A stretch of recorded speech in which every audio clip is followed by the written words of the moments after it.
Buenas, buenas, ¿cómo están? Bienvenidos, bienvenidas al canal de YouTube de Revista Distopía. Yo soy Lautaro Peñaflor Sangara y hoy traemos una nueva entrevista audiovisual.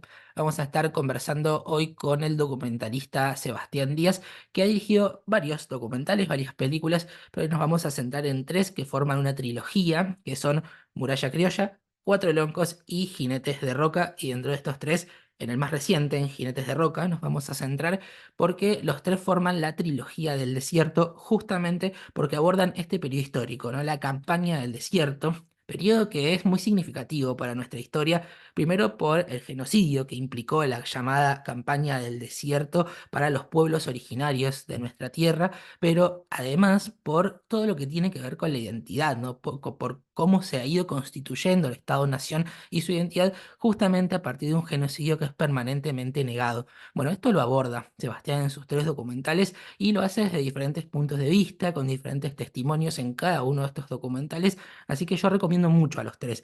Justamente el último, el más reciente, Jinetes de Roca, este sábado 3 de agosto va a estar siendo emitido en vivo por el canal de noticias IP. Vamos a dejar acá abajo los datos de en cada teleoperadora donde puedes encontrar ese canal, pero además también tiene transmisión por YouTube y el documental está recorriendo como puede todo el país, así que si tenés la posibilidad yo te recomiendo que lo veas porque trata un tema histórico que es muy relevante de resaltar, es muy importante traer esta perspectiva que aborda Sebastián Díaz en sus documentales, así que si te parece, ya mismo vamos a la entrevista y no hablo más yo, así escuchamos a Sebastián. Buenas tardes, Sebastián. Antes que nada, te agradezco mucho por tomarte el tiempo para estar en Distopía. Bueno, ¿qué tal, Lautaro? Muchas gracias a vos por el espacio. Todo muy bien por acá. Sebastián, dirigiste una trilogía que no solamente es muy interesante, sino que además es muy relevante, ¿no? Es La Muralla Criolla, Cuatro Loncos, Jinetes de Roca, que como decíamos recién, este sábado a las 20 se va a estar emitiendo en IP. Vamos a dejar acá abajo todos los datos. Y estos tres documentales se centran desde diferentes ópticas, pero en un mismo periodo histórico, ¿no? Sí, incluso hay un cuarto documental que no es parte de la trilogía, pero sí tiene que ver con mi ciudad. Yo soy platense, que tiene que ver con la historia política y masónica de la ciudad de La Plata, y también es de la misma época, porque La Plata fue fundada en 1882. Así que evidentemente todo mi interés está enfocado hacia esa época, que es evidentemente la época más importante en cuanto a la conformación del Estado Nacional, como lo conocemos hoy. Es una época bien fundacional y ahora te voy a preguntar bastante sobre eso, ¿no? Porque te metés muy profundo en estos temas, pero antes me da curiosidad, ¿cómo surge este interés del que vos me hablás acerca de esta etapa y la idea de contarlo desde tu actividad? Bueno, yo siempre desde chico fui un ávido lector, me gustó mucho la historia y empecé siempre investigando cosas que a mí me interesaban por el simple placer de la lectura y del conocimiento. Pero bueno, luego me formé en la etapa de cine, estudié cine en la Escuela de Avellaneda, eh, con compañeros de allí de Avellaneda, pudimos arrancar a hacer algunas producciones. Mi primera producción junto con Gabriela Rey, que es el director, es una película de ficción que se llama Mataperros. Y la verdad que a pesar de que nos fue bien, pudimos estrenarla aquí en muchos lugares, en el exterior también, se vio en televisión, no era lo que a mí me llenaba hacer ficción, sino que encontré, y eso fue en años posteriores, bastante después, en el documental y específicamente en el documental histórico, mi gran pasión. Eh, Comencé primero con leyendo la historia oficial sobre una temática que a mí siempre me intrigó, que era la lucha de fronteras, la guerra de fronteras contra el indio. Y entonces allí en la historia oficial que fui consumiendo, porque era lo primero que llegó a mis manos y que se podía conseguir, historia oficial que data desde las primeras, desde a partir de la conquista del desierto en adelante, ¿no? Una historia oficial que fue todavía, sigue siendo bastante revalidada. En esa historia y en esos textos encontré que había algo que realmente era muy sospechoso, que era que se soslayaba el genocidio de los pueblos originarios. Y luego fui sopesando el material y encontrando otro material distinto, que es el revisionista, si vos querés. Y bueno, allí me topé con un montón de autores, incluso muchos de ellos que están en mis películas, que contaban otra historia. Y luego, evidentemente, me fui formando en esa etapa y fui conociendo gente que había investigado profundamente la materia y otros que son descendientes de pueblos originarios, es decir, que tienen no la verdad de los libros, sino de la memoria oral. Bueno, a partir de allí surge como un interés particular y personal. Hice una serie de películas que yo denomino trilogía del desierto, que tiene que ver con el genocidio indígena en Pampa y Patagonia, y en esta específicamente en Jinetes de Roca, que es la culminación de esta trilogía, se aborda y se ataca directa y en forma franca a Julio Argentino Roca en tanto conquistador del desierto, porque las palabras encierran un significado y no fue conquista ni era desierto. Entonces, lo que se llama conquista del desierto simplemente es un eufemismo de invasión a territorios libres, ocupados ancestralmente por pueblos originarios y de diferentes etnias, que evidentemente también tenían conflictos internos entre propias parcialidades, pero que eran los antiguos habitantes de nuestro país. Hoy es nuestro país, en aquel momento no existía, pero forman parte de nuestra historia. Y justamente la conquista del desierto lo que viene a hacer es a borrarlos del mapa, a borrarlos de la historia y a soslayar, evidentemente, el genocidio cometido contra ellos. Entonces, un poco es contar la historia oculta, la historia ocultada, la historia que no fue contada, pero que nosotros buscando un poco en los documentos podemos encontrar, y cualquiera puede encontrar, porque hasta los mismos cronistas de la expedición al desierto cuentan con lujo de detalles cómo mataban gente, cómo secuestraban mujeres, cómo desenterraban restos esqueletarios, en fin, la Sí, historia una que historia nosotros ya conocemos. de mucha crudeza, de mucha violencia, que yo sí le reconozco mucho, muchas virtudes a lo que vos estás haciendo y a lo que has hecho, Sebastián, pero una es esa, ¿no? Es sistematizar todo esto que muchas veces está muy disperso, porque hay mucho material, pero muchas veces está tan disperso, tan atomizado y muchas veces tiene tanto que ver con la memoria oral, como vos decías recién, que la verdad yo recomiendo muchísimo ver tus tres documentales. Y en esta tarea de sistematizar justamente me preguntaba si siempre lo pensaste como una trilogía o si es algo que se fue dando con el correr del trabajo.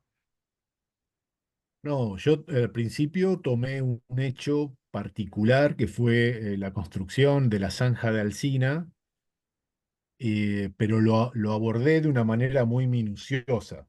Esa investigación que me demoró bastantes años, primero como te comentaba antes, en la bibliografía, pero después ir al terreno. Fue un proceso largo, como todos son todos los procesos audiovisuales, una película demora lo que demora, pero si es de investigación demora mucho más. Entonces, ir al territorio, Carué, Guaminí, Trenquelauquen, Puan, ir por investigar, por ver qué era lo que justamente encerraba aquella zanja, fue lo que me abrió el panorama. Evidentemente fue aquella primera investigación para la muralla criolla lo que me abrió un panorama para mí en ese momento desconocido.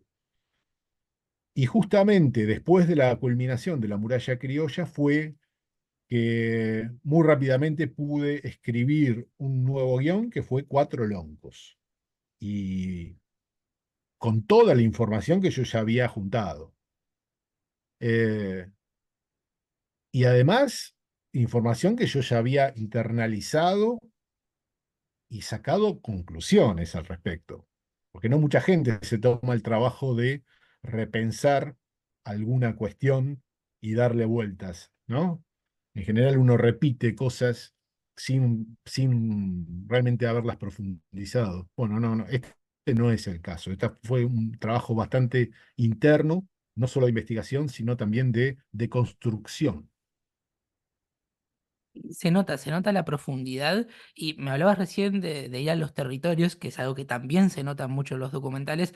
A mí como caruense, por ejemplo, me sigue sorprendiendo que estén las imágenes de Carué en los tres documentales, algo que desde el punto de vista local la verdad que es muy poco abordado. Entonces la pregunta es, en este interés y en este recorrido por los territorios, ¿qué encontrás en estos lugares cuando vas a hacer tu investigación? Y es uno de los mejores momentos de la producción cinematográfica, es ir a los lugares desconocidos, porque yo no había ido nunca, no conocía el oeste bonaerense, y la verdad que lo que descubrí es, primero, belleza natural, eh, una gran riqueza histórica, porque claro, cuando fui a Carué recuerdo con el director del museo de allí regional, Gastón Partarrieu, él me llevó a recorrer unos campos y en esos campos él los tenía bastante bien determinados dónde estaban esos montículos. Y había montículos. ¿Y qué son esos montículos? Y fueron fortines. Y fueron fortines donde allí había cuatro o cinco milicos en el año 1875, 1876, 1877, y que realmente me dejó bastante impresionado, ¿no? Entonces, hay una historia en esos lugares del avance militar, que yo es lo que fui a buscar en ese momento, pero después te das cuenta que allí vivieron desde hacía milenios pueblos de los que prácticamente no se sabe nada. Se sabe solamente la última etapa, donde fueron vencidos y aniquilados. Entonces falta todavía mucho. En muchos museos, lo he visto esto a lo largo del país, especialmente en Pampa y Patagonia, no se hace mención a los pueblos originarios. La historia, en la cronología, en la línea de tiempo, comienza cuando vinieron los primeros militares y los primeros colonos blancos, y no hay nada para atrás. Entonces también es el guión de los museos una pedagogía colonial, evidentemente. Sin dudas, y Eh, en esta historia de lo simbólico y de la iconografía en estos pueblos de plazas perfectas como Carué, ¿no? Que con el tiempo se llamó Carué, pero que está en el distrito de Adolfo Alsina, que en la plaza central tenemos el monumento nada menos que al, entre comillas, conquistador, es donde yo veo una muy aguda conclusión tuya que tiene que ver con lo que se ve en Jinetes de Roca, ¿no? Que primero el nombre es excelente, porque ya ahí tenemos una referencia simbólica muy relevante, pero además en este caso centrás la historia que contás apoyándote en esa parte, ¿no? En lo simbólico, en lo cultural, en la prensa, en la iconografía. Haces hincapié ahora en este aparato, si se quiere, semántico o de significación que acompañó nada menos y acompaña en tiempo presente un genocidio. Sí, yo no quería contar la conquista del desierto de una manera historiográfica, si querés.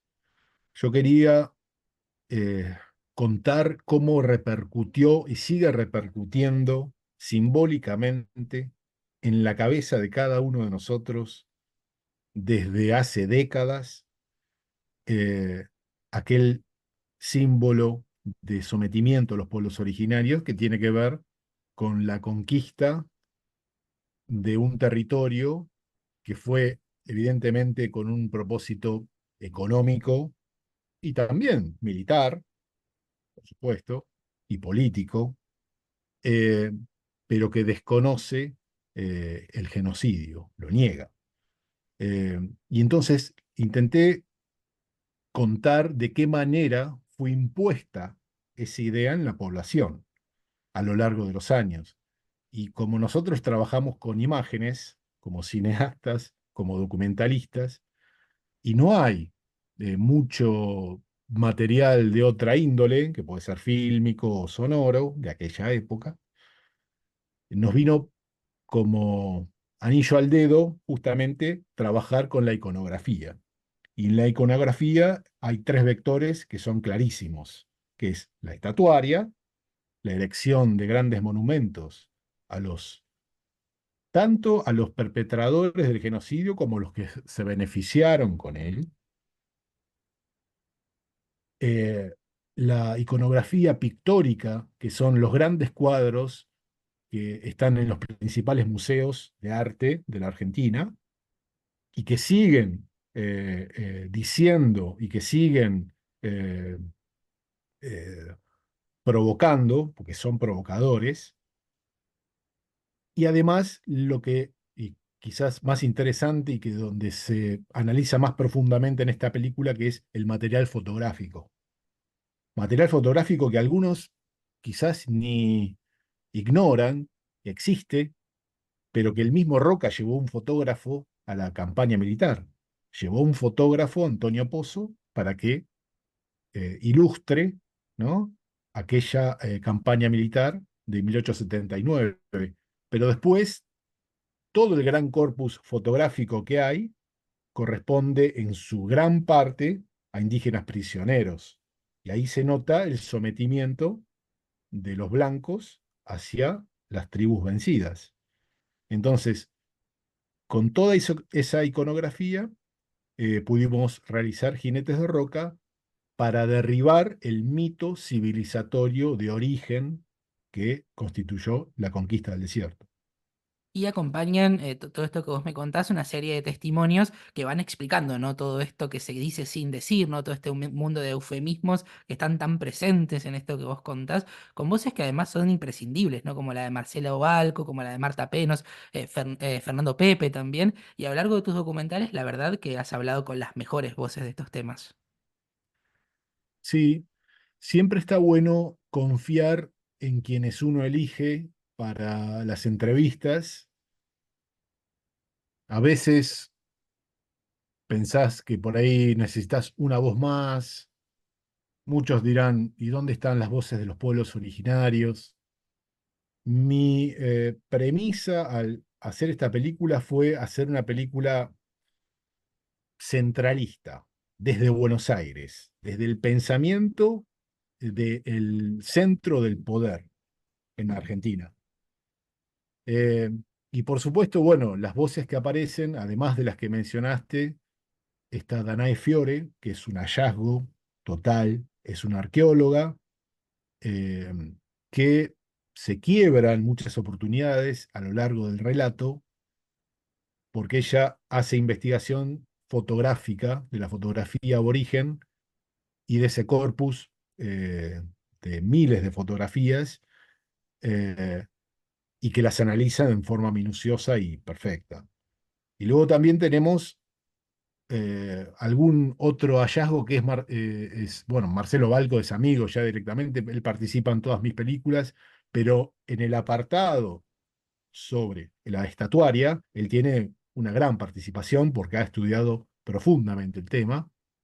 Y otro hallazgo es Carlos Mazota, que él es antropólogo, hizo, bueno, muchísimas investigaciones, pero yo me basé más que nada en su libro sobre postales indígenas, porque luego de las fotografías de la etapa fundacional roquista, siguieron renovándose y revalidándose aquellas fotos a través de las postales. Entonces, el análisis de las postales, el análisis de la fotografía, el análisis minucioso de la pintura a través de Marta Penos y también las acciones que se hicieron, digamos, como reivindicando a todos aquellos que, bueno, evidentemente a lo largo de los últimos 40 años revisionaron la historia, como Osvaldo Bayer, David Viñas, que son homenajeados en esta película.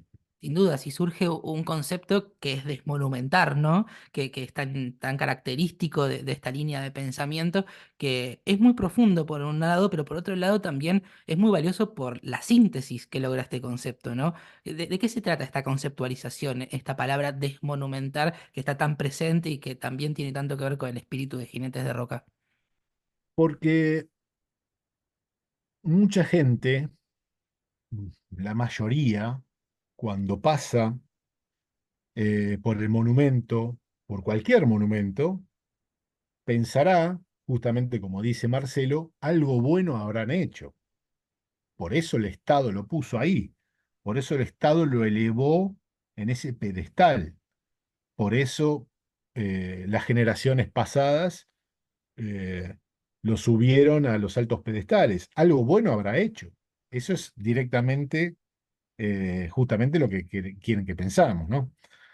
Eh, el concepto de desmonumentar tiene que ver, en realidad, con saber qué hicieron esos próceres, entre comillas, para estar ahí. Marcelo siempre dice, merecen prontuarios más que pedestales, merecen prontuarios. Y la gente no sabe, la gente solo sabe que está ahí. Y entonces los monumentos siguen diciendo, siguen hablando, aunque no digan nada, aunque estén mudos. Por eso se me ocurrió, digo, estos están hablando y hablan.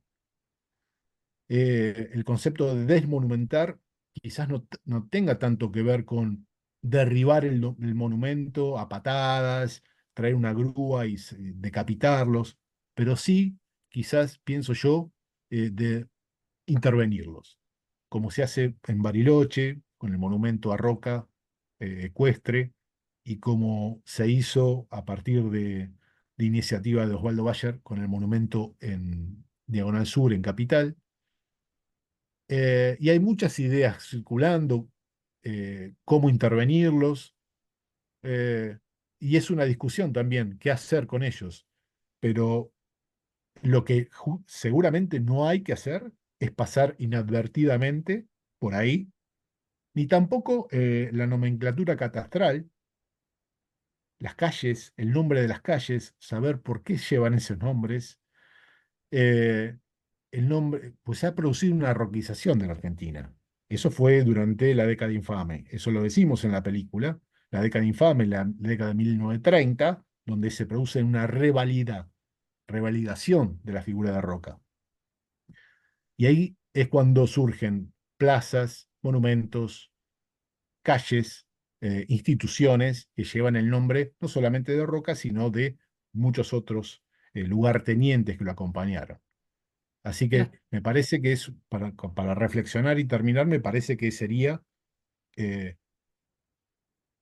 intervenir los monumentos en principio y luego ver qué se hace con ellos. Pero simplemente no seguir subiendo a los pedestales, eso seguro que no.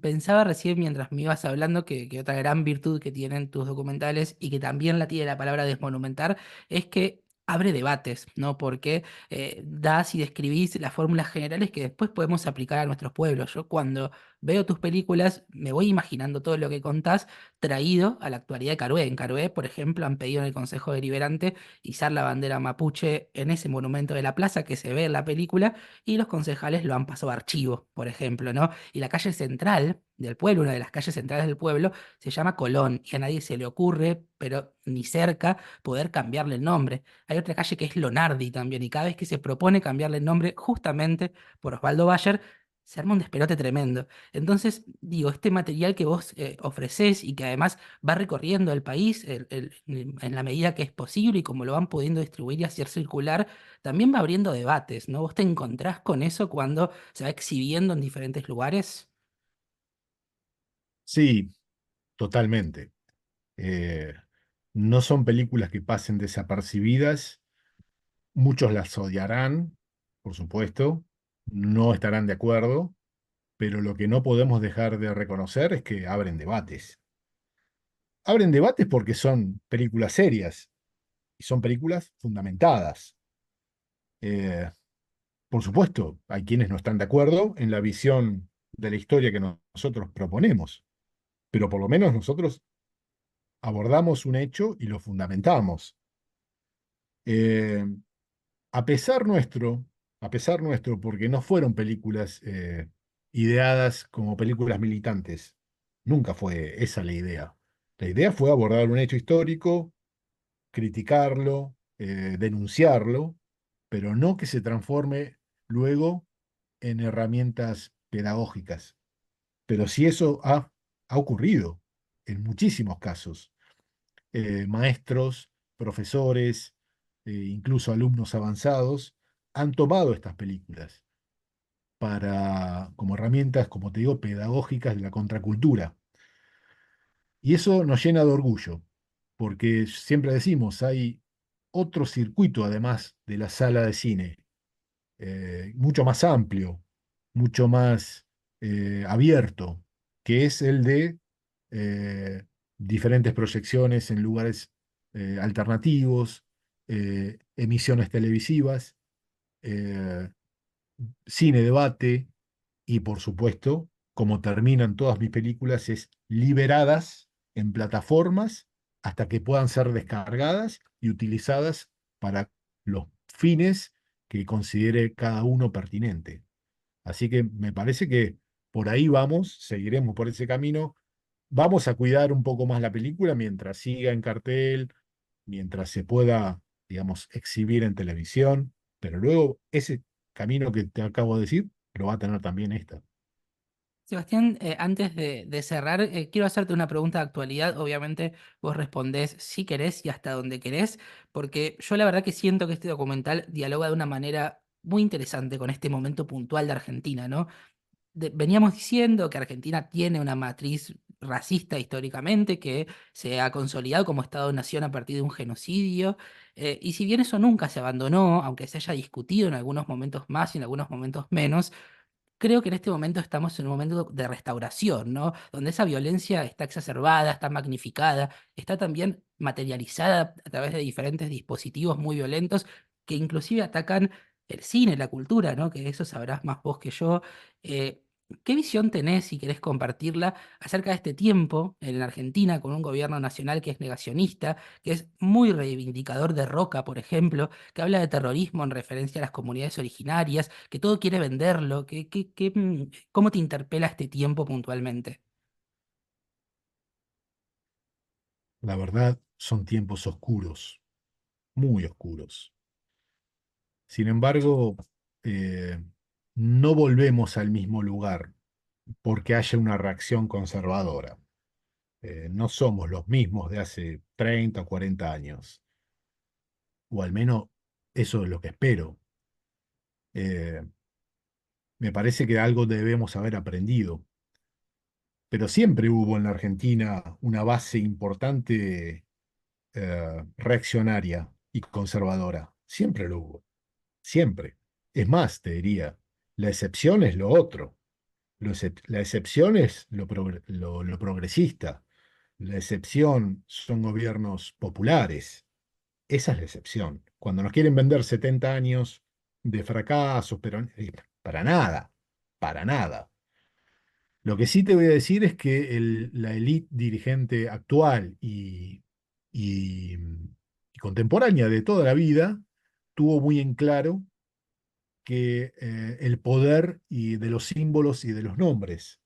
Vos fijate que el Centro Cultural Kirchner fue cambiado de nombre. Eh, el lago Asigami en Tierra del Fuego fue vuelto a denominar Lago Roca. Eh, y encima el vocero presidencial diciendo que se había hecho porque la patria no se vende. Es decir, o nos están tomando el pelo, o esto es realmente un, un pensamiento tan racista como en aquel momento. Pero ya te digo, no vamos a volver al pasado. Vamos a seguir avanzando, vamos a tener tropezones seguramente en la cuestión cultura, como vos lo acabás de despertar, ese tema está evidentemente muy bastardeado, lo hemos vivido de primera mano La cuestión del cine, la cuestión del financiamiento del Inca está muy mal. Este año prácticamente paralizada la producción, pero hay una cuestión ideológica que subyace ahí.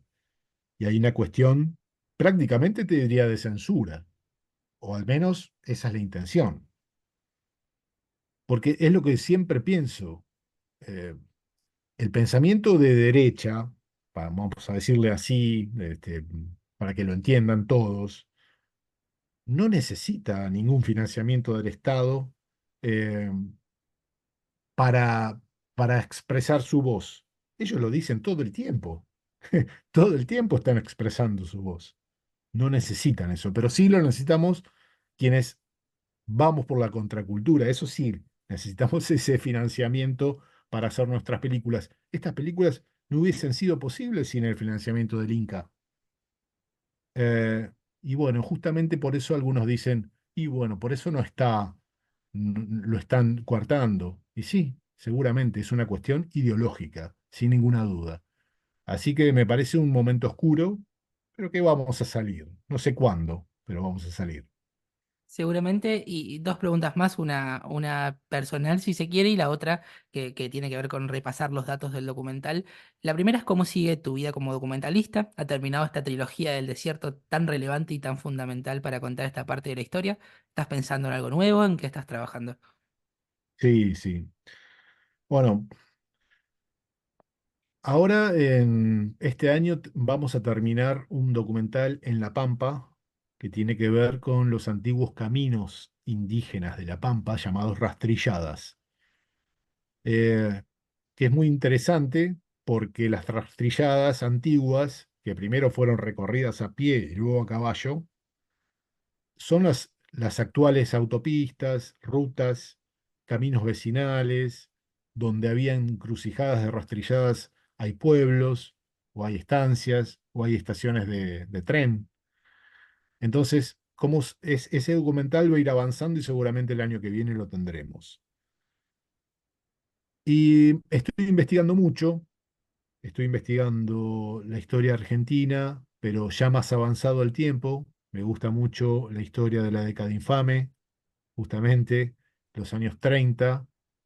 Creo que va por ahí, lo próximo. Yo creo que la trilogía del desierto es una etapa ya cumplida. No quiere decir eso que no vuelva sobre los mismos temas, porque siempre están presentes, pero voy a ir avanzando en el tiempo a contar la historia de la falsa historia y el falso mito de la Argentina potencia mundial, del falso mito del granero del mundo, porque eso es toda una falsedad. Eso es simplemente la granja de Inglaterra, yo lo llamaría en vez de la potencia mundial y el granero del mundo. La granja de Inglaterra. Bueno, quedamos a la expectativa. Promete, te digo que promete. Y si te parece, Sebastián, ¿nos querés recordar cómo es el tema de la emisión en IP? ¿Dónde puede verse? ¿A través de qué medios? Sí, bueno, también hay tres proyecciones en San Martín de los Andes, en el Centro Cultural Cotesma, a partir de este domingo 4 de agosto. También se repite el martes y el miércoles a las 20 horas. Esto en San Martín de los Andes. Y el sábado, este sábado 3 de agosto, a las 20 horas, se va a emitir Jinetes de Roca por la señal IP. Es una señal periodística que está en cualquier grilla del cable, y creo que va a tener una muy buena repercusión, porque uno nunca sabe dónde termina, ¿no? Lo que uno hace y se difunde por estos medios, ¿no? Así que le tenemos mucha fe a esa emisión, que se conozca esta película, que se empiece a hablar de ella y que se debata. Sobre todas las cosas. Sebastián, te agradezco mucho por este tiempo que hemos compartido y también por todo tu material. A mí me gusta resaltar estas cosas. Yo como caruense muy interpelado por esta historia he encontrado en tus materiales un sinfín de preguntas sobre todas las cosas que muchas veces desde el punto de vista local no he encontrado. Sin embargo, sí en tu material de una manera muy respetuosa, muy territorial y con un abordaje que yo creo merece ser muy pero muy conocido. Así que te agradezco por partida doble, ¿no? Por estos minutos que has dedicado a Revista Distopía y también desde mi lugar personal por lo que han significado estas tres películas para mi trayectoria. Bueno, muchas gracias, gracias. Y bueno, un saludo muy grande a la gente de Carué, a al oeste bonaerense, que a veces parece bastante lejano, pero también hay personas como vos que no son todos fachos, ¿no? Hay personas como vos. Gracias, Lautaro. Gracias a vos, Sebastián, estamos hablando. Gracias. Bien, pasaba Sebastián Díaz por Revista Distopía. Le agradezco muchísimo una vez más por su tiempo, por su predisposición. A vos si llegaste hasta acá también te agradezco un montón y tengo dos avisos o dos pedidos para hacerte. El primero es el recordatorio acerca de Jinetes de Roca. Vas a poder ver este documental por única vez este sábado 3 de agosto en Canal de Noticias IP. Vamos a dejar todos los datos acá abajo para que puedas encontrar el canal en tu teleoperadora, en el servicio que vos tengas. Y si no, sabes que vas a poder encontrar la emisión en directo del canal de Noticias IP, así que no tenés excusa, tenés que ir a las 8 de la noche, de la noche, perdón, de este sábado a ver el documental, porque realmente son minutos que valen la pena y además el material está muy pero muy bueno. Los otros dos documentales, Cuatro Loncos y Muralla Criolla, los vas a encontrar bastante fácil, así que también te recomiendo que los veas. Obviamente podés difundir todo el material de Sebastián, podés seguirlo en redes sociales, podés compartirlo, podés comentarlo, todo lo que siempre decimos acerca de la circulación de estos mensajes en la era del dios algoritmo vale muchísimo también para la producción de Sebastián y por supuesto para la nuestra, porque como siempre te digo, y acaban los segundos anuncios, el segundo grupo de anuncios, Distopía es un medio totalmente autogestivo, así que si te gustó este contenido, si te gusta lo que habitualmente hacemos, primero podés likearlo, podés comentarlo acá abajo, podés recomendarnos, podés traer un amigo, una amiga, y eso nos va a servir un montón, pero además también está abierta la posibilidad de que puedas apoyar económicamente esto que hacemos para que podamos hacerlo mejor cada vez más y demás. Así que si te interesa hacer aportes económicos, vas a ir a nuestra página, a nuestra revista, revistadistopia.wixsite.com/distopía o vas a ir a nuestras redes sociales donde en las historias destacadas de Instagram, por ejemplo, vas a encontrar links de pago para poder hacernos un aporte.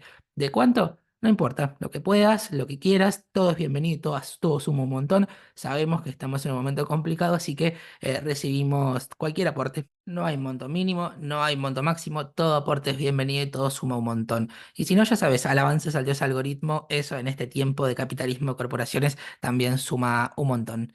Así que bueno, hasta aquí hemos llegado con esta entrevista a Sebastián Díaz. No te olvides el sábado de ver su documental, no te olvides de seguir todos los contenidos de Revista de Distopía. Yo soy Lautaro Peñaflor Zangara y te agradezco muchísimo que hayas llegado hasta acá. Nos vemos la próxima.